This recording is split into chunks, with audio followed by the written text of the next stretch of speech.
এবং মানে শেখ হাসিনা যদি আসে তাহলে আমি রোজাও করব, এতটাই খুশি হব। তাহলে বুঝতে তো পারছেন, শেখ হাসিনার তো তুলনা হয় না। সে তো আসলে এতটাই রত্ন যে এমন কোনো ঘরে নাই যে শেখ মুজিবুরকে কেউ ভালোবাসে না, এমন কোনো ঘর নাই যে শেখ মুজিবুর বঙ্গবন্ধু শেখ মুজিবুরকে প্রত্যেকটা ঘরে। সম্মানিত দর্শক, রাজপথে আওয়ামী লীগ এবং সমন্বয়কদের ভিতরে ভয়াবহ সংঘর্ষ শুরু হয়েছে। সমন্বয়কদেরকে বেদরভাবে পিটাচ্ছেন আওয়ামী লীগের নেতাকর্মী। দর্শক, এই ভিডিওতে আপনারা দেখলে রীতিমতো চমকে যাবেন যে আওয়ামী লীগের নেতাকর্মী, ছাত্রলীগের নেতাকর্মী ঐক্যবদ্ধ হয়ে যেভাবে সমন্বয়কদেরকে পিটাচ্ছেন, ইতিমধ্যে কিন্তু রণক্ষেত্র পরিণত করেছেন। দর্শক, এই ভিডিওতে আপনারা বিস্তারিত দেখতে পারবেন। খুবই গুরুত্বপূর্ণ একটি ভিডিও, তাই না টেনে সম্পূর্ণ ভিডিওটি দেখবেন। চ্যানেলে নতুন হয়ে থাকলে সাবস্ক্রাইব করে রাখবেন। পরবর্তী ভিডিওর জন্য একটি লাইক করে দেখতে থাকুন সম্পূর্ণ ভিডিওটি।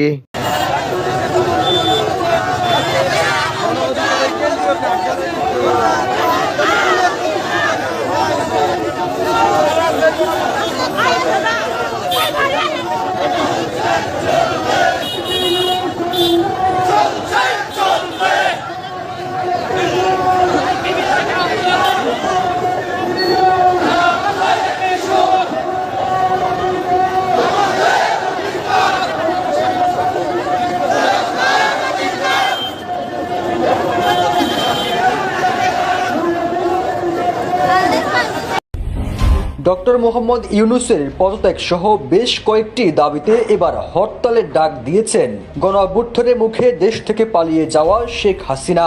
এমনই একটি কল রেকর্ড এবার ছড়িয়ে পড়েছে সামাজিক যোগাযোগ মাধ্যমে। কিন্তু ছাড়া হচ্ছে না, ছাড়া হবে না, এটুকু অন্তত বলতে পারি। আমি যখন ধরি ভালো করে ধরি, এটা তো ভালো করে জানি কে কি, কার ভাই, কার চাচা, কার কে, ওটা কিন্তু দেখি না। এটা একটু মাথায় রেখে। ইউনূস হটাও দেশ বাঁচাও এই স্লোগানে 16 ফেব্রুয়ারি সারা দেশে কঠোর হরতাল অবরোধের ডাক দিয়েছেন আওয়ামী লীগের সভাপতি শেখ হাসিনা। রাজপথে আন্দোলনে নামছেন বাংলাদেশ আওয়ামী লীগ, ছাত্রলীগ এবং দেশের সাধারণ জনগণ। দেশ জুড়ে হরতাল অবরোধ ও লিফলেট বিতরণ কর্মসূচি ঘোষণা করেছিল দলটির নেতাকর্মীরা। জয় বাংলা, জয় বঙ্গবন্ধু। আওয়ামী লীগের একটা কর্মী মানিয়ে এক একটা পারমাণবিক বোমা, এক একটা মিসাইল, এক একটা ড্রোন, এক একটা কর্মী মানিয়ে এক একটা ব্যালিস্টিক ক্ষেপণাস্ত্র। আপনারা যারা আওয়ামী লীগ করেন, আওয়ামী লীগের বিশ্বাস আর ভালোবাসা আছে, আপনারা সবাই সবার জায়গা থেকে ঐক্যবদ্ধ হন। আপনারা একটাই কথা মনে রাখবেন, যারা শক্তি আর সাহস নিয়ে চলে তারা কখনই হারে না। সব সময় তো আওয়ামী লীগের বর্ষা সাধারণ মানুষ, খেটে খাওয়া মানুষ, আমরাই তো এই আওয়ামী লীগের পক্ষে সব সময়। আপনার যদি আবার কোনো আন্দোলন লাগে, আমরা ওই নূর হোসেনের মতন সামনের লাইনে থেকে আন্দোলন করব। আর এই শুধু আওয়ামী লীগের জন্য না, কারণ দেশের জন্য। আওয়ামী লীগের নেতাকর্মীরা ধৈর্য ধরতে ধরতে শেষ সীমায় পৌঁছে গিয়েছে। যেভাবে আওয়ামী লীগের নেতাকর্মীদের নির্বিচারে হত্যা, গুম, খুন, গণগ্রেপ্তারের সূর্যের সীমা পার করে ফেলেছে ডক্টর ইউনূসের সরকার। এবার রংপুর সহ দেশের বিভিন্ন স্থানে জয় বাংলা, জয় বঙ্গবন্ধু স্লোগানে কাঁপালো রাজপথ। আওয়ামী লীগ হচ্ছে সেই আওয়ামী লীগ যার নেতা ছিলেন শেখ মুজিবুর রহমান, যিনি 1971 সালের আগে পর্যন্ত আমাদের কাছে অবিসংবাদী নেতা। নাম উচ্চারণ করা যাবে না, ভিন্ন নাম, এক নেতা, এক দেশ, বঙ্গবন্ধু বাংলাদেশ। সুপ্রিম কোর্ট সহ দেশের সব আদালতের এজলাস কক্ষে জাতির জনক বঙ্গবন্ধু শেখ মুজিবুর রহমানের ছবি টাঙানো, প্রদর্শন এবং সংরক্ষণের নির্দেশ দিয়েছেন যুক্তরাষ্ট্রের নবনির্বাচিত প্রেসিডেন্ট ডোনাল্ড ট্রাম্প।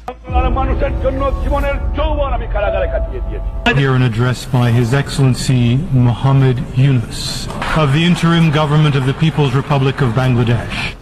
বাংলাদেশের রাজনৈতিক অঙ্গনে নতুন এক আলোড়ন সৃষ্টি করেছে নবনির্বাচিত মার্কিন প্রেসিডেন্ট ডোনাল্ড ট্রাম্প। সম্প্রতি হোয়াইট হাউসের এক সংবাদ সম্মেলনে তিনি স্পষ্টভাবে ঘোষণা করেন যে আগামী 2 মাসের মধ্যে বাংলাদেশের প্রতিটি সরকারি দপ্তরে, অফিস, আদালত এবং প্রতিষ্ঠানে বঙ্গবন্ধু শেখ মুজিবুর রহমানের ছবি টাঙাতে হবে।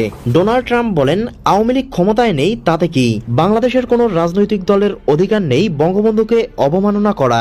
এছাড়া বঙ্গবন্ধু শেখ মুজিবুর রহমান শুধু আওয়ামী লীগের নয়, পুরো বাংলাদেশের নেতা। শেখ মুজিবুর রহমানের দল করি, আমি মরিয়ে গেল আমার কোনো আফসোস নেই। বঙ্গবন্ধুর স্বপ্ন ছিল, নষ্ট করবেন না, এটা আপনার নষ্ট করার কোনো অধিকার নাই।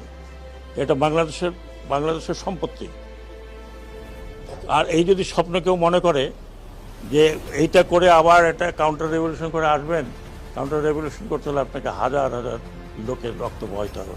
প্রেসিডেন্ট ডোনাল্ড ট্রাম্প আরও বলেন, যদি তার এই নির্দেশ বাস্তবায়িত না হয় তবে তিনি কঠোর পদক্ষেপ নিতে বাধ্য হবেন। এ সময় তিনি বাংলাদেশের অন্তর্বর্তী সরকার ডক্টর মোহাম্মদ ইউনূসকে উদ্দেশ্য করে বলেন, আমি স্পষ্টভাবে